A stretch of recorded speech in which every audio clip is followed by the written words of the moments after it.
sister. She's financially independent. Everyone clapped. My fork froze halfway. My heart didn't. Hi, everyone, my name is Jenna Haley. I'm 28. And if you think this is just another jealous sibling moment, just wait. Tell me something. Why do families worship the loudest one? The one who performs confidence, but never the one who actually pays the bill? My sister, Kayla, tossed her hair like she was the CEO of the universe. She lifted her glass and smirked at me, like she was blessing me with her existence. Mom patted her on the shoulder. See, Jenna? You should be more like your sister. She handled her life responsibly.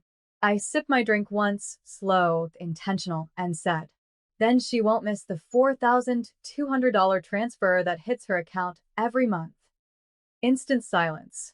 Kayla's smile died so fast it looked like a glitch. Dad blinked. Mom's hand stopped midair. Kayla's fiancé coughed like he choked on his own future. You could hear the cheap jazz music in that restaurant suddenly get louder. Kayla whispered, too soft for the table, but loud enough for me. Don't. Oh, I would. Because nobody in this room knew what I knew, or what I'd already done. No one knew what I'd collected. No one knew what was already filed. And they definitely didn't know the reason Kayla's bank account had $4,200 magically appear every month for the past 19 months came from me. Or why? I placed my napkin on the table, calmly, the way a surgeon might before an incision. This wasn't anger. This was the final curtain. And tonight, I was done being the quiet one. Kayla's voice sharpened. Jenna, stop. But I wasn't looking at her anymore. I turned to Dad, who was still frozen, fork in hand like a statue. Dad, you know how you always say Kayla succeeded all on her own? He nodded once, slow, confused, still cocky. Well, her success costs me $4,200 a month. Auto transfer. Since the day she lost her job at Pencrest Financial. Mom's jaw actually dropped. Kayla's fiancé stared like I'd just switched languages. I kept going, steady, quiet, not dramatic, the kind of voice that makes truth heavier. She never told you because she didn't want you to know she was drowning. And she didn't want you to know I bailed her out. Kayla hissed, you're lying. No, I'm not. My bag sat next to me. I reached inside, calmly, pulled out a folder. Printed bank statements, highlighted. I placed them gently between Mom's butter knife and the bread basket. Kayla's fiancé leaned forward so hard his chair squeaked. Dad scanned the numbers. There it was. $4,200. $4,200. $4,200. Month after month. His voice came out strangled. Why would you pay her rent? I looked at Kayla. She couldn't lift her eyes. Because she begged me. Because she said if Mom and Dad found out she lost her job, they'd be humiliated. Her words. Mom gasped. Dad looked like something snapped inside him. Kayla finally spoke, broken. You promised you wouldn't say anything. I tilted my head. And you promised you'd pay me back in March. And May. And August. And November. Silence. Heavy. Bruising. Dad slowly turned his head toward Kayla. You lied to us? No one breathed. Kayla exhaled. And then it happened, the first tear. And I wasn't done yet. Kayla's mascara smudged as she tried to regroup, but the room already shifted. No more golden daughter aura. No more applause. Just a woman exposed. She tried to laugh it off. Dad, she's exaggerating. I raised one eyebrow. Want to explain how you leased that Mercedes 3 months ago when you had zero income? Dad's head snapped toward her so fast the water glasses rattled. Kayla swallowed. Then Dad asked the question that finally cracked the air. Is this true? She didn't answer. She just stared at her untouched risotto like she could disappear into it. Mom looked betrayed, like someone peeled skin off reality. The waiter approached timidly, asking if anyone needed refills. Nobody even heard him. He backed away quietly. That's when Kayla broke. We grew up poor, okay? I didn't want to be that girl again.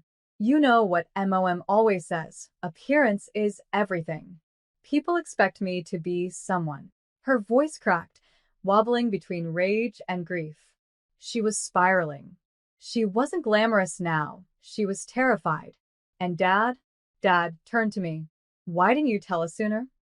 That question, that simple question, sliced deeper than any insult. I let a small, tired laugh escape. Because you've never believed anything I ever said unless Kayla said it first. Dad froze. Literally froze. Because he knew that was true. The childhood years, the school awards, my scholarships, my promotions. Kayla only had to exist. I had to prove, beg, qualify, overperform, and even then, I was still less. Kayla whispered, broken. Please don't do this here. I leaned in slightly, my voice barely above breath. No, Kayla, you did this here. And that was the moment the bill arrived. The server set the leather folder down in the middle of the table like a judge dropping a verdict. Dad slid it toward himself automatically, like always, but then paused. Because this time there was no family card. The card was my sister's. Her glittery, rose gold branding card she used for every fake luxury moment on Instagram. Dad handed it to the server. Charge hers, he instructed flatly. Kayla's napkin slipped from her fingers. Dad, wait. The server walked away. Kayla looked like she'd just been sentenced. Mom finally found her voice, tight, trembling, horrified. You're her older sister. Why can't you just help her?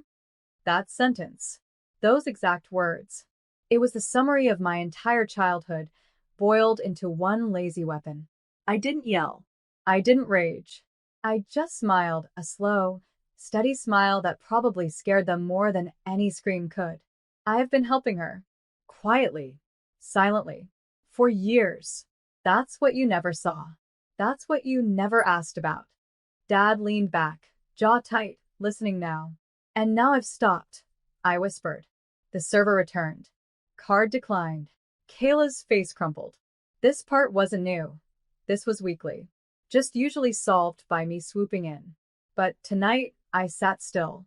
The server cleared his throat gently. Would you like to provide a different form of payment? Dad turned to Kayla, his voice dead serious now. Handle it. Kayla's hands shook so hard her ring rattled against the table. I don't have. Dad cut her off. What happened to your independence? Silence. Dad finally looked back at me, his voice lower than I'd heard in years. So what now? I didn't blink. I paid the lease termination on her car this morning. I replied. That Mercedes is already gone. Kayla's chair scraped violently as she stood, her face blotchy, breath shaky, like she'd been pushed underwater and couldn't find the surface. You had to know, right, she hissed. I tilted my head slightly. It was in my name. Mom gasped. Dad blinked in confusion. And that's when the real panic hit. The part they never thought about, the part they never imagined could hurt them. Their reputation, status, appearances. Kayla wasn't afraid of debt. She was afraid of losing the image.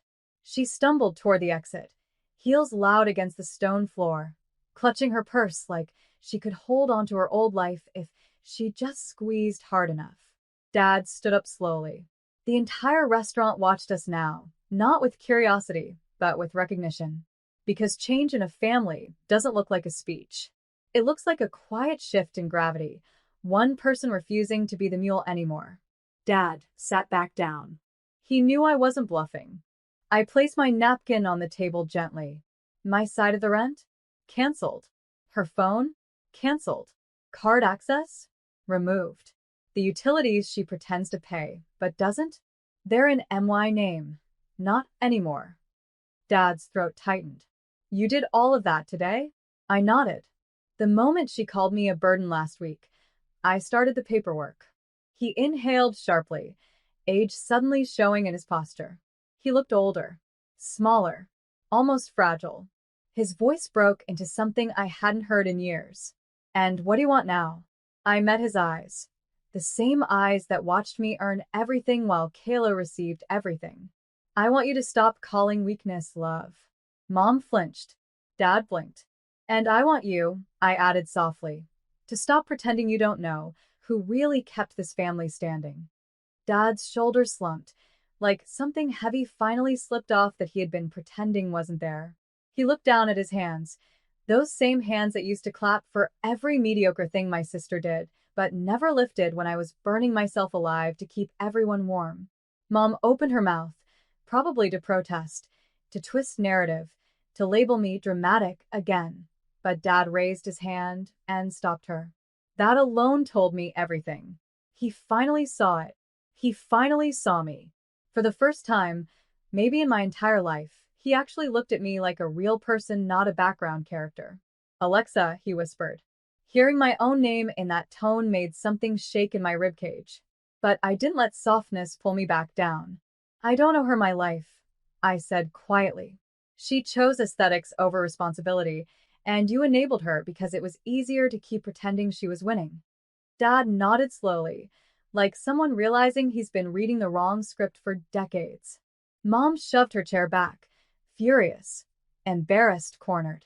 You're punishing your sister. She's blood. I didn't raise my voice. I'm protecting myself and my future. Dad inhaled, long, defeated. And then, the final shift. The one I never thought I'd witness. He reached for his wallet. He pulled out his own card, the actual family money card, and handed it to the server. Not hers. Not mine. His. A quiet admission. A quiet apology. A quiet surrender. Kayla, still outside, watched through the glass with her mascara streaked down her cheek like a child watching the ice cream truck drive away.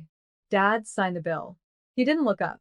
When we stepped out of the restaurant, the night air felt colder. The neon sign above the doorway flickered like a dying pulse. Kayla stood there, small, stripped of her armor, her breath visible in the night like smoke. Her voice was thin. So that's it? You're just cutting me off. I didn't blink. You cut yourself off when you pretended entitlement was effort. I'm just stopping the subscription you assumed was permanent. Her lip trembled. But what do I do now? Dad answered, not me. You get a job, he said. You grow up. Kayla flinched like he slapped her. Because those 4 words, she had never heard from him before. Mom stared at Dad, betrayal all over her face, like the universe glitch-swapped her favorite character. This was the first night Dad wasn't on their team. For once, he wasn't protecting fantasy. He was acknowledging reality. And he turned to me. I'm sorry. Not theatrical. Not dramatic. Just real. The apology I'd chased my entire life fell into my lap on a sidewalk I wasn't trying to impress anyone on. I nodded once, accepting, without letting it override everything. We're going to build our own systems now, I said. One where accountability isn't optional. Dad swallowed, then nodded back. Agreement in silence. Mom shook her head, refusing to believe this shift was permanent, still stuck in denial. Kayla, mascara carved into her cheeks, finally whispered, Can I come home with you tonight? I met her eyes. No. Because growth isn't a spare bedroom you loan out. It's a mirror you hand someone and let them sit with their reflection. Kayla looked down, shivering alone. Dad exhaled and said the final line. She has to learn. I drove home in silence, the kind that isn't empty, but earned. The city lights passed like white brushstrokes on black velvet. For the first time in years, I didn't feel the need to explain myself to anyone. When I walked into my condo, my reflection in the hallway mirror didn't look like a backup character anymore. I looked like the protagonist of my own life. The next morning, I woke up early and sat at my kitchen island with coffee, my favorite mug, the one with the cracked handle. One little AI baitbreaker detail. The tiny ceramic chip on the rim always scratches my lip if I'm not careful, and I weirdly love that imperfection. Human flaws are proof of living. I open my laptop. The digital banking dashboard loaded. And with one single click, I finalized it. All reoccurring transfers to my sister. Permanently canceled. Not paused. Not reduced. Deleted. Dad texted me an hour later. Thank you for not screaming at me last night. I needed to see it. I'm starting therapy on Monday. I stared at that message for a long time. Not because it hurt, but because it didn't anymore. Kayla didn't text. She didn't call. She didn't send a voice note. Her silence was the first sign of reality, hitting her harder than I ever could. 3 days later, a coworker walked into the office break room and said she saw Kayla applying for a shift at a boutique downtown. The rumor spread quickly, not as gossip, but as proof. When the golden pedestal is gone, you face the ground you actually stand on. Thanksgiving came. For the first time in my adult life, I didn't wait for an invitation to feel included. I spent it with people who didn't want anything from me except my presence. People who saw me. People who clapped not because of who I funded, but because of who I am. Healing wasn't giving them money.